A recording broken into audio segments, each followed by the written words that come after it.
দর্শক, দেশ জগৎ নিউজ থেকে আপনাদের সাথে যুক্ত হয়েছে এই মুহূর্তে ঢাকা বিশ্ববিদ্যালয় এলাকা থেকে। আপনারা দেখছেন এই মুহূর্তে সাধারণ শিক্ষার্থীরা তারা কিন্তু লাঠি মিছিল করছেন ধর্ষণকারীদের বিরুদ্ধে। আপনারা জানেন যে বিগত 5 আগস্টের পরে দেশে বেশ কিছু ধর্ষণ এবং নারী নিপীড়নের ঘটনা সামনে আসে এবং সর্বশেষ যে আসিয়া মাগুরার যে ছোট শিশু আসিয়ার ঘটনা আসার পর কিন্তু দেশের সচেতন নাগরিক যারা রয়েছেন সবাই কিন্তু ক্ষোভ প্রকাশ করে এবং পরবর্তীতে আমরা দেখেছি যে বেশ কিছু কর্মসূচি ধারাবাহিকভাবে পালন করা হচ্ছে এবং আজকে ধর্ষণ নিপীড়ন বিরুদ্ধে একটি মঞ্চ তাদের এই ব্যানারে কিন্তু তারা লাঠি মিছিল আয়োজন করে এবং সেই লাঠি মিছিল এই মুহূর্তে টিএসসি রাজু ভাস্কর্য থেকে তারা কিন্তু ভিসি চত্বর এলাকায় এই মুহূর্তে তারা এসেছে এবং তারা নানান স্লোগান দিচ্ছেন। দর্শক, আপনার সাথে যুক্ত রয়েছি সাধারণ শিক্ষার্থীদের লাঠি মিছিল থেকে।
দর্শক, সরাসরি যুক্ত রয়েছে ধর্ষণ নিপীড়ন বিরুদ্ধে যে মঞ্চ রয়েছে ধর্ষণ নিপীড়ন মঞ্চ, সেই ধর্ষণ নিপীড়নের বিরুদ্ধে মঞ্চের পক্ষ থেকে আজকের যে লাঠি মিছিল তারা আয়োজন করেছে সেই লাঠি মিছিল থেকে আপনাদের সাথে যুক্ত হয়েছে। এই মুহূর্তে তাদের লাঠি মিছিলটি ভিসি চত্বর অতিক্রম করে তারা সামনের দিকে এগিয়ে যাচ্ছে।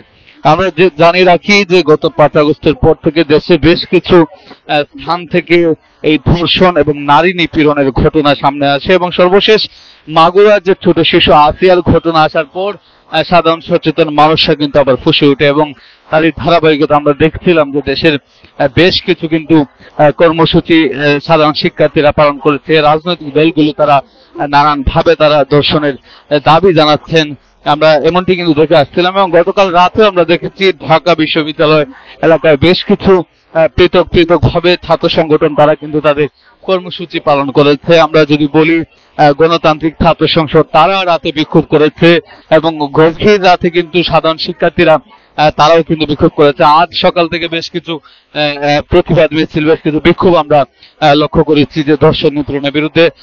বলা যায় দেশের প্রত্যেকটি সংগঠন রাজনৈতিক অরাজনৈতিক ছাত্র সংগঠন সামাজিক সংগঠন সবাই কিন্তু সোচ্চার রয়েছে এবং সাধারণ শিক্ষার্থীরা আজকে যে ধর্ষণ নিপীড়নের বিরুদ্ধে তাদের যে লাঠি মিছিল সেই লাঠি মিছিল থেকে আপনাদের সাথে সরাসরি যুক্ত রয়েছে। তারা এই ধর্ষণ দর্শকদের বিচারের দাবিতে এবং স্বরাষ্ট্র উপদেষ্টা জাহাঙ্গীর তার পদত্যাগের দাবি কিন্তু তারা আজকের তাদের এই কর্মসূচি থেকে